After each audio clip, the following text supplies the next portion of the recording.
ბადო არის, ეს ხო არის მაგია, თან შავი მაგია. მე შემიძლია გითხრათ, რომ აი ზუსტად ახლა აი ეს მითები, რომელიც არსებობს ტაროსადმი, ზოგი არ არის მითები, იმიტომ რომ მე არ დაგემალავთ, რომ კი ბატონო, ტარო შეგიძლია შენ გამოიყენო კიდევაც როგორც მაგიური ინსტრუმენტი, მაგრამ ეს როგორც დანა.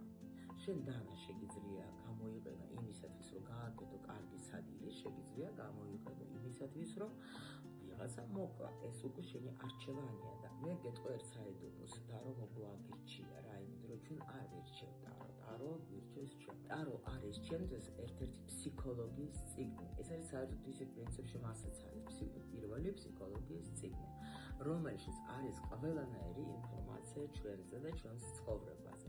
აი როგორ უნდა ეს ინფორმაცია ამოიღო, როგორ შეგიძლია წაიკითხო შენი ბედი, სხვისი ბედი, როგორ შეგიძლია ადამიანს ურჩიო რა მომენტში რა უნდა გააკეთოს, ამას ყველაფერს მე ვასწავლე ჩემთან აკადემიაში. თუ შენს გინდა ეგეთი სწავლა, ღრმა სწავლა, ხო, ეკოლოგიურად სუფთა სწავლა, მე ვაგიჟებ შენ ჩემს აკადემიაში. ლინკი ვიდეოს ქვეშ არის და გელოდებით.